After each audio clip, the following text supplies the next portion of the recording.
Elena Carter stood under the cold gray sky, just outside the tall iron gates of the Westwood estate.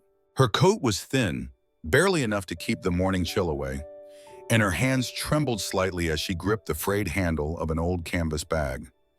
Inside that bag were a few worn clothes, a handful of coins, and the last fragile threads of her hope. People around town whispered all kinds of things about Gabriel Westwood, the CEO who'd lost his wife years ago and seemed to lose a piece of himself along with her. Since then, he'd become distant, guarded, a man who built walls not just around his heart, but around his home. No one stayed long behind those walls. The only ones who seemed to live freely were his twin children, Lily and Lucas, both just 8, but known for driving away maid after maid with their stubborn ways. Some said they were spoiled. Others said they were just lonely kids who missed their mother and didn't know how to trust anyone new.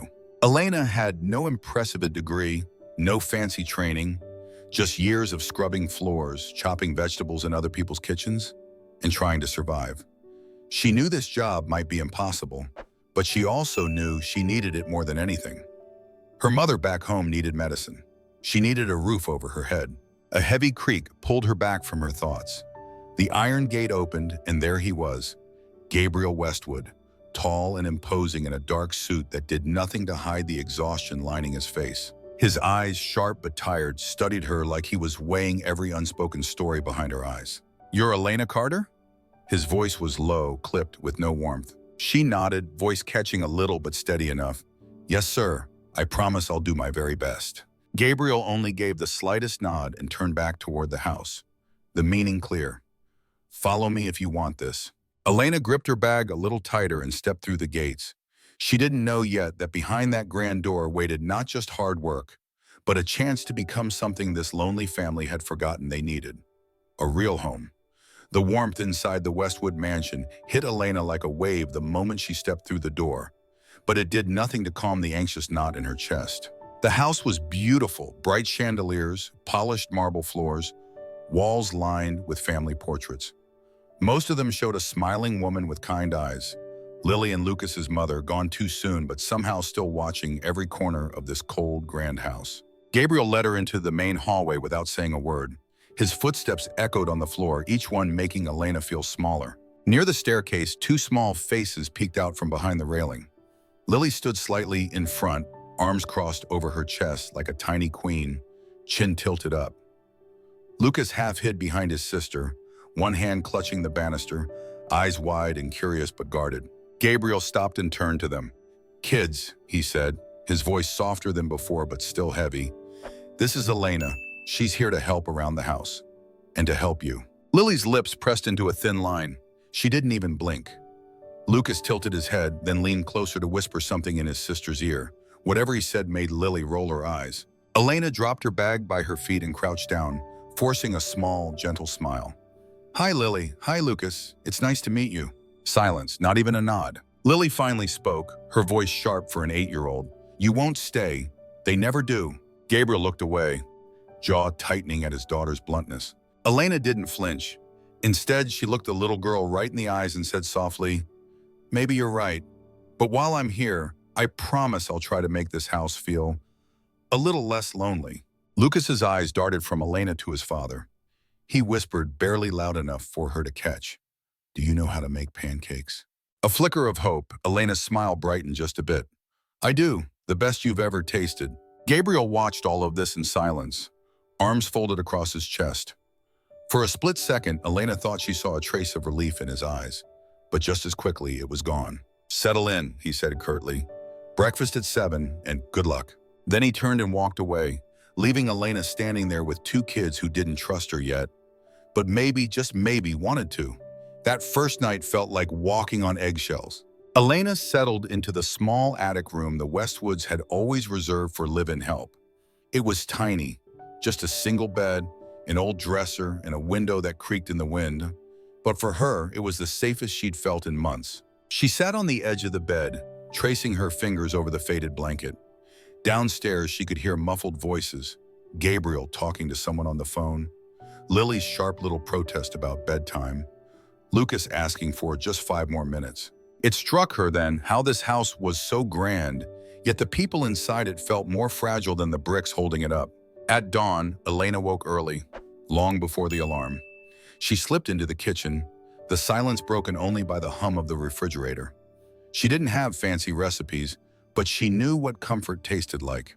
She found flour, eggs, a jug of milk that was nearly empty, and she started making pancakes. The fluffy, golden ones her mother used to make when times were tough, but love was still plenty. Half an hour later, the smell of warm batter and melting butter drifted through the hallway. Soft footsteps came first. Then a sleepy Lucas appeared, rubbing his eyes, hugging a stuffed rabbit by one ear. He watched Elena work for a moment, then shuffled closer. "Is that for us?" he asked, voice small. Elena turned, smiled at him over her shoulder. "It is. You like syrup?" Lucas nodded shyly. Behind him, Lily stood with her arms folded, trying to look unimpressed. But her nose betrayed her. She inhaled deeply, eyes flicking from the stack of pancakes to Elena's calm smile. Gabriel appeared last, suit jacket in one hand, tie askew, watching the scene from the doorway. For a moment, the chaos of boardrooms and deadlines faded.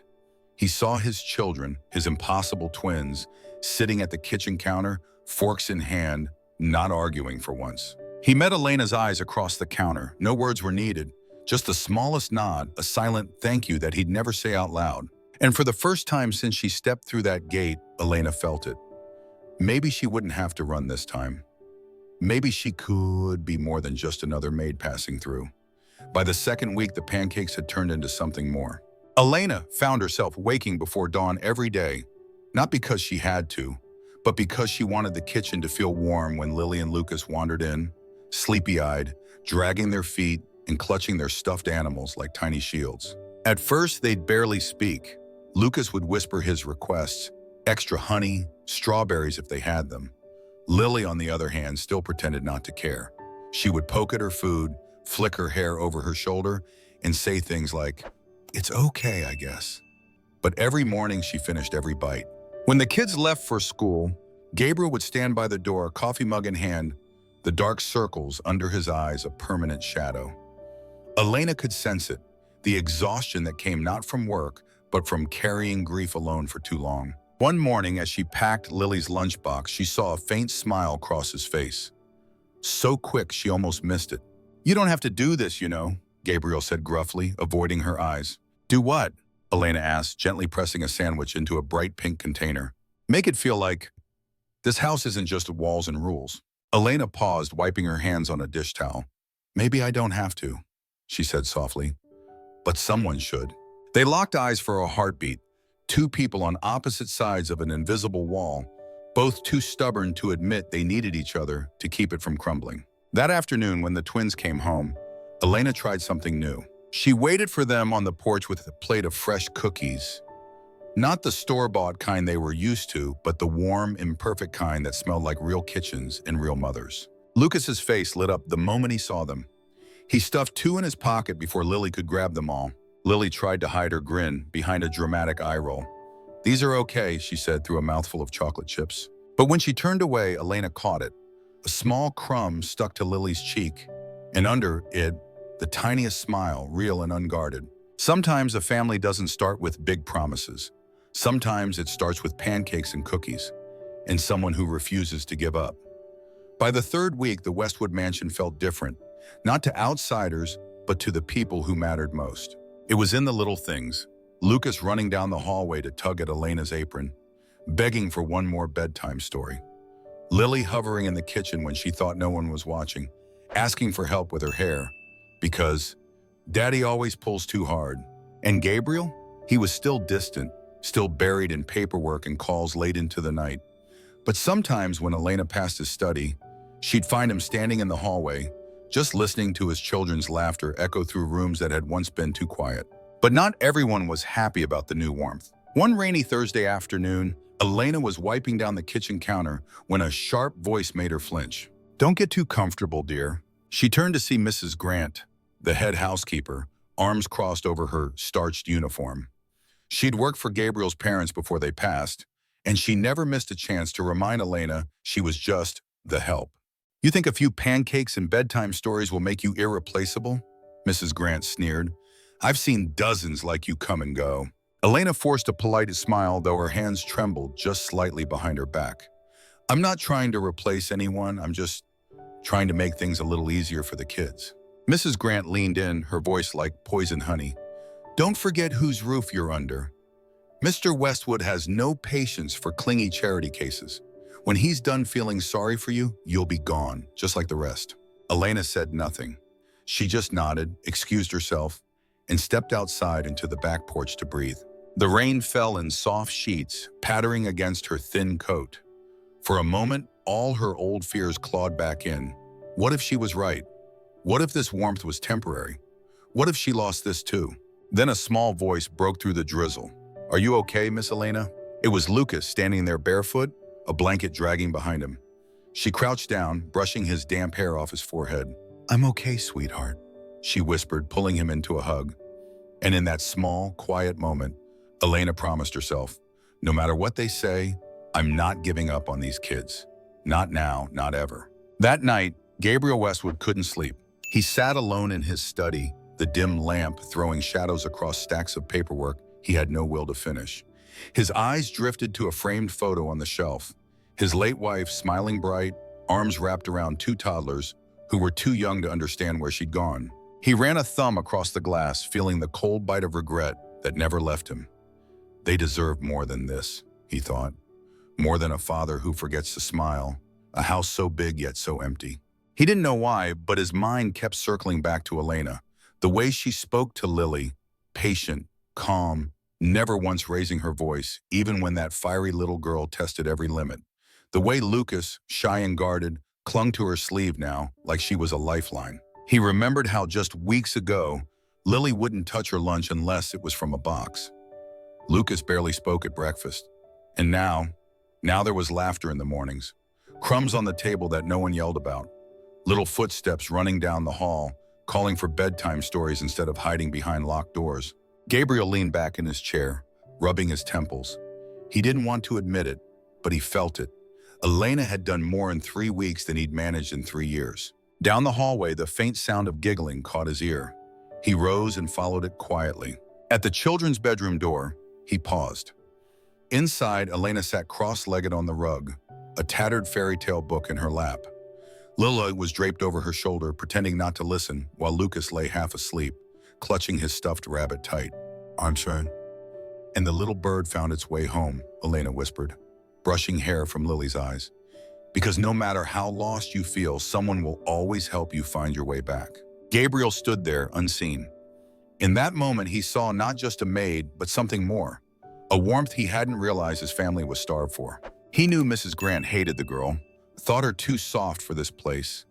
He knew his own heart fought it too, this idea of letting someone in. But as he watched Elena stroke Lucas's hair, humming softly until both twins drifted off, Gabriel understood one thing. He didn't just want her to stay. He needed her to. The next morning, the rain had cleared, but the house felt unsettled, like a storm still lingered in the walls. Elena woke up before dawn, as usual. She tiptoed downstairs to find Gabriel already in the kitchen, sleeves rolled up, trying to whisk eggs but splattering more onto the counter than into the bowl. He didn't notice her at first.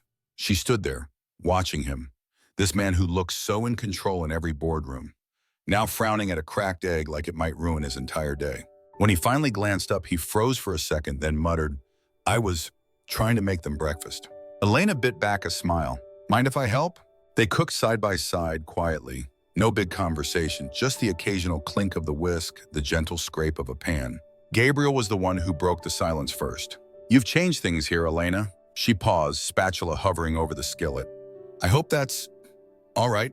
It is. His voice softened, like he was speaking to no one in particular. They laugh again. Lily hugs me before bed. I can't remember the last time that happened. Elena felt warmth spread in her chest, but before she could answer, a sharp cough echoed from the hallway.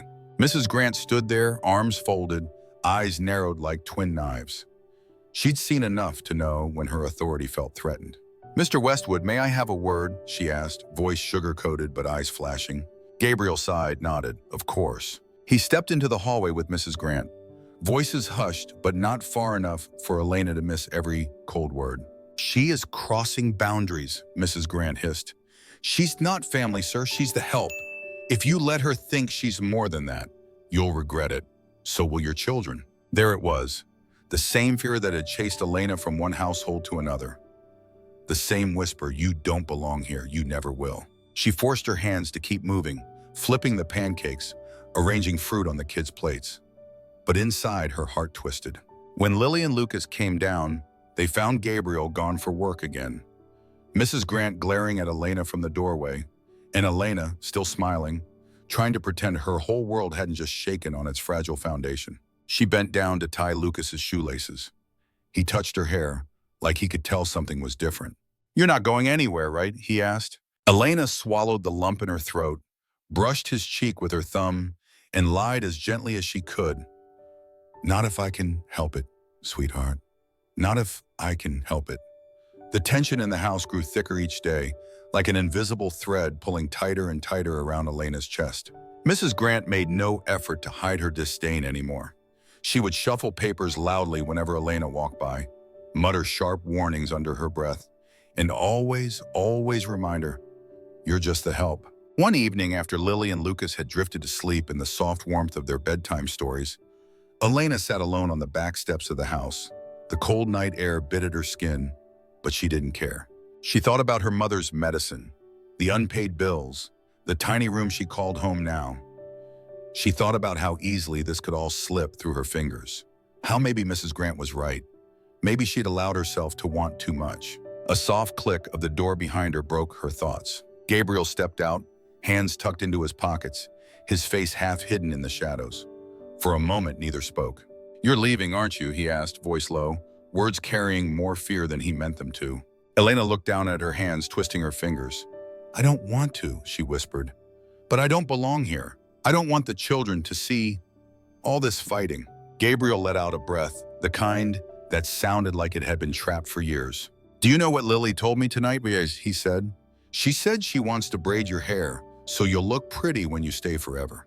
Elena laughed, a small, broken sound, and shook her head. "They'll be fine without me. They have you." Gabriel took a step closer, his shoes crunching the gravel. "They don't just need me, Elena. They need you." A flicker of warmth lit her chest, but it was quickly buried by doubt. "What about Mrs. Grant?" she asked softly. "She wants me gone. You can't have a maid the staff hates."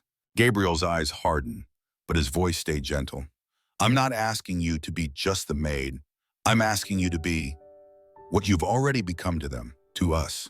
Behind the door, tiny feet padded closer, and suddenly Lily and Lucas tumbled out into the cold, blankets wrapped around their shoulders. Lucas ran straight to Elena, hugging her so tight she thought her heart might shatter. "Please don't go," he whispered into her sleeve. Lily stood by Gabriel's side, chin trembling. She never cried, not really, but tonight her eyes shone with something raw and real. Gabriel met Elena's gaze. "I don't care what this house used to be. I care what it is now, and it's not home without you." For the first time in so long, Elena let herself believe it might be true. That maybe she could stay, not because she was needed to clean or cook, but because they wanted her. Because family sometimes is found in the last place you expect. Word travels fast in a house that big, especially when it's filled with people who live to gossip. By morning, everyone knew Elena was staying. Mrs. Grant stormed through the hallways, her heels clicking like warning shots on marble floors. She cornered Gabriel in his office, folded list of household rules like a weapon. "This is unacceptable, Mr. Westwood," she snapped. "You're letting some nobody, some poor girl from nowhere, play mother in this house? You're making a fool of yourself, of your late wife's memory." Gabriel leaned back in his chair, fingers steepled under his chin. He didn't yell. He didn't argue. He just looked at her, calm and cold all at once. "Mrs. Grant," he said evenly, "I appreciate your years here, but this house stopped being a home the day my wife died. My children have barely laughed since. And you," he paused, letting the weight of his words sink in, "you've done nothing but remind them what they lost. Elena has done what none of us could do. And if you can't accept that, then maybe it's time you find another household to run." Mrs. Grant's face went pale. For a moment, it seemed like she might argue, but then her lips pressed into a thin line. She turned on her heel and left the room, the echo of her footsteps the only answer she gave. Meanwhile, in the kitchen, Lily and Lucas were giggling around the breakfast table as Elena taught them how to crack eggs without making a mess, a hopeless mission, judging by the flour dusting Lucas's hair. Gabriel paused in the doorway, taking in the scene. His children looked whole. There were still cracks, yes. Grief leaves them behind like faint lines in old porcelain. But there was laughter too, sticking the pieces back together. He stepped forward, ruffling Lucas's hair, ignoring the flower cloud that rose in protest. Lily tugged at Elena's apron. "Will you still be here tonight?" Elena crouched down, cupping the girl's face in her hands. "I'm not going anywhere, darling." Lucas wrapped his arms around her waist from behind, burying his face into her sweater. Gabriel met Elena's eyes. For the first time, there was no distance there, no invisible line drawn between us and you. Just a simple truth. They were a family, whether the world approved or not. And for the first time in years, the Westwood house finally felt like what it was always meant to be. A home. Spring came late that year, but when it did, the old Westwood house bloomed in ways no one had expected. Sunlight streamed through windows that used to stay shuttered tight. The garden, once dry and half forgotten, now held scattered toys, chalk drawings, and tiny footprints trailing muddy paths through the kitchen. Footprints that no one scolded them for anymore. Inside, the twins laughed and argued and made up again, just like any children should. Elena had grown into more than any title they could pin to her. She still cooked breakfast, wiped crumbs from the counters, and mended torn knees in jeans that saw more adventures than trouble. But more than that, she listened to secrets whispered at bedtime, kissed scraped knees, and sat through family dinners where no one pretended they weren't missing someone, but they also weren't afraid to laugh. One warm evening, Gabriel found Elena on the back porch. Lily was dozing on her lap, thumb tucked in her mouth, Lucas curled up like a puppy by her side. Gabriel stood for a moment, just watching. This woman who'd stepped through his door with nothing but a threadbare bag and a promise she never even said out loud. "I won't leave them." He sat down beside her, careful not to wake the children. "You look tired," he said softly. Elena smiled, brushing hair from Lily's forehead. "Tired's not so bad when it feels like home." Gabriel nodded, the lines around his eyes softening in the golden light. "I don't say it enough," he murmured, "but thank you for staying, for everything." Elena didn't need the words. She saw them every morning in the kids' sleepy grins, every evening in the warmth that filled the once empty halls. She looked up at him, her voice gentle but steady. "I didn't just stay for them, Gabriel. I stayed because sometimes you find your family in the last place you expect." He covered her hand with his, a promise made without ceremony or grand gesture, a promise that whatever tomorrow brought, whether storms or sunshine, they would face it together. Because real family isn't always bound by blood. Sometimes it's built by choice, by tiny acts of kindness, by staying when it would be easier to run. And sometimes a stranger with nothing left to lose becomes the one person who gives everyone something to hold on to again. Hey, if you stayed till the end of this story, thank you, really. Do you ever feel like family isn't always the people you're born with, but the ones who choose to stay when you need them most? That's what this story means to me.